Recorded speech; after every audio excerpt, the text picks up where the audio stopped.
ಗ್ರಾಮೀಣ ಸೊಬಗು ಕಾರ್ಯಕ್ರಮಕ್ಕೆ ಎಲ್ಲರಿಗೂ ಸ್ವಾಗತ.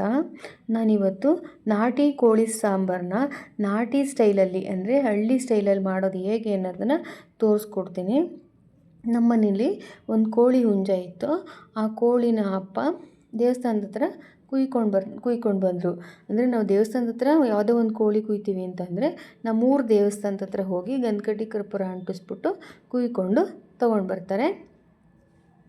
ಅಪ್ಪ ಕೋಳಿ ಕುಯ್ಕೊಂಡು ತೊಗೊಂಡು ಬರೋಷ್ಟರಲ್ಲಿ ನಾನು ಒಂದು ತಪ್ಪಲಿನಲ್ಲಿ ಬಿಸಿನೀರು ಕಾಯಿಸಿ ಇಟ್ಕೊಂಡಿದ್ದೆ. ನೋಡಿ, ಬಿಸಿನೀರು ಯಾವ ಥರ ಕಾಯಿಸಬೇಕು ಅಂತಂದರೆ ಕೈ ಹಾಕಿದ್ರೆ ಅದು ಸುಡಬೇಕು ನಮಗೆ. ಆ ಥರ ಇದ್ದರೆ ಅದು ಕೋಳಿಯಿಂದ ಪುಕ್ಕಗಳೆಲ್ಲ ತೆಗೆಯೋದಕ್ಕೆ ಈಸಿ ಆಗುತ್ತೆ. ಅದನ್ನು ಎತ್ಕೊಂಡು ಅಪ್ಪ ಪುಕ್ಕ ಎಲ್ಲ ತೆಗೆದು ಕ್ಲೀನ್ ಮಾಡ್ಕೊತಿದ್ದಾರೆ.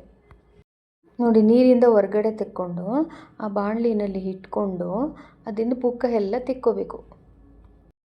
ಪುಕ್ಕ ಎಲ್ಲ ತೆಗೆದು ಅದನ್ನು ಗರಿನ ಅಂಟಿಸ್ಕೊಂಡು ಆ ತಲೆಗೆ ಒಂದು ಚಾಕುವಿಂದ ಅದನ್ನು ಸೀಕೊಂಡು ಆ ಕೋಳಿನ ಕ್ಲೀನ್ ಮಾಡ್ಕೋಬೇಕು. ಅಂದರೆ ಸೀಬೇಕು. ಬರ್ನ್ ಮಾಡ್ತಾರೆ ನೋಡಿ, ಇದರಲ್ಲಿ ಅಂಗಡಿಗಳಲ್ಲಿ ನಾವು ಕೊಟ್ಟರೆ ಬರ್ನ್ ಮಾಡಿಕೊಡ್ತಾರೆ.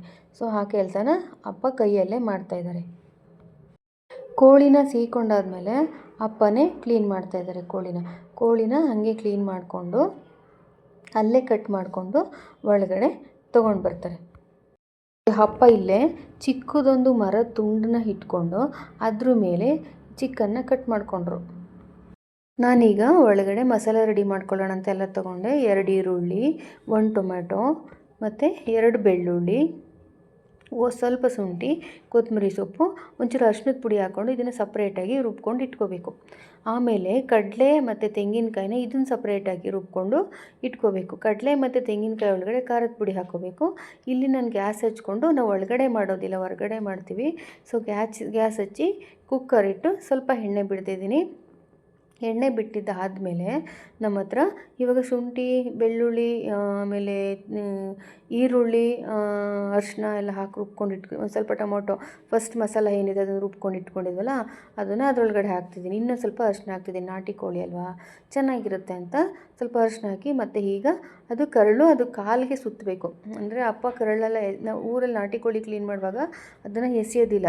ಯಾಕೆ ಅಂದರೆ ಕೋಳಿ ಎಣ್ಗೋದಿಲ್ಲ, ಅಂದರೆ ಜಾಸ್ತಿ ಕೋಳಿ ಸಿಗೋದಿಲ್ಲ ಅಂತ. ಆಮೇಲೆ ಅದನ್ನು ಕಾಲಿಗೆ ಸುತ್ತಿ ಹಾಕಬೇಕು. ನಾನು ಕಾಲಿಗೆ ಸುತ್ತಿ ಹಾಕಿದೆ. ಅದು ನೀಟಾಗಿ ಫ್ರೈ ಮಾಡ್ಕೋಬೇಕು. ನೀಟಾಗಿ ಫ್ರೈ ಆಗೋವರೆಗೆ ಸ್ವಲ್ಪ ವೆಯ್ಟ್ ಮಾಡಬೇಕು. ನೋಡಿ, ಈಗ ಅದನ್ನು ಕೆಳಗಡೆಯಿಂದ ಮೇಲ್ಗಡೆ ಸ್ವಲ್ಪ ನೀಟಾಗಿ ಸ್ವಲ್ಪ ನೀರು ಸುಂಡೋವರೆಗೆ ಅದನ್ನು ಹುರ್ಕೋಬೇಕು.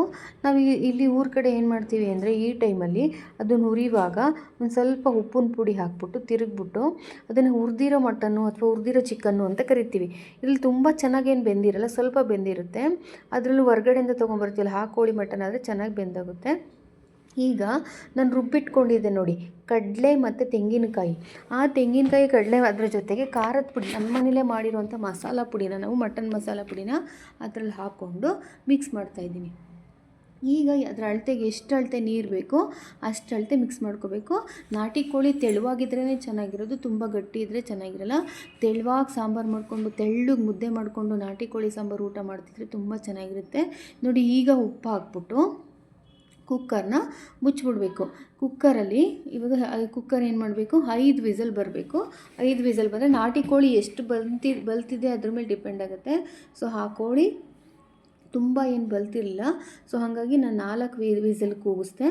ನಾಟಿ ಕೋಳಿ ತುಂಬ ಚೆನ್ನಾಗಿ ಬೆಂದಿದೆ. ಈಗ ನಾಟಿ ಕೋಳಿ ಸಾಂಬಾರು ತೆಳ್ಳಗಿರೋ ಮುದ್ದೆ ಜೊತೆ ರೆಡಿಯಾಗಿದೆ. ಮನೆಯಲ್ಲೇ ಕೋಳಿನ ಕ್ಲೀನ್ ಮಾಡಿಕೊಂಡು ಒಲೆಯಿಂದ ಅಡುಗೆ ಮಾಡಿದರೆ ಅದು ಟೇಸ್ಟೇ ಬೇರೆ ಆಗ್ತಿತ್ತು, ಕೈಯಲ್ಲಿ ಖಾರ ರುಬ್ಬಿ. ಬಟ್ ಈಗೆಲ್ಲ ಫೆಸಿಲಿಟಿ ಸ್ವಲ್ಪ ಚೇಂಜ್ ಆಗಿಬಿಟ್ಟಿದ್ದಾವೆ.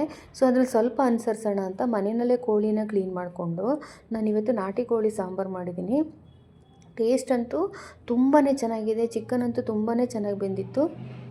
ಗ್ರಾಮೀಣ ಪ್ರದೇಶದ ಅಡುಗೆಗಳು ಅಂದರೆ ಈ ನಾಟಿ ಸ್ಟೈಲ್ ಅಡುಗೆಗಳೇ ನಿಮಗೇನಾದರೂ ಇಷ್ಟ ಆಗಿದ್ದರೆ ಲೈಕ್ ಮಾಡಿ, ಶೇರ್ ಮಾಡಿ, ಸಬ್ಸ್ಕ್ರೈಬ್ ಮಾಡಿ. Thank you.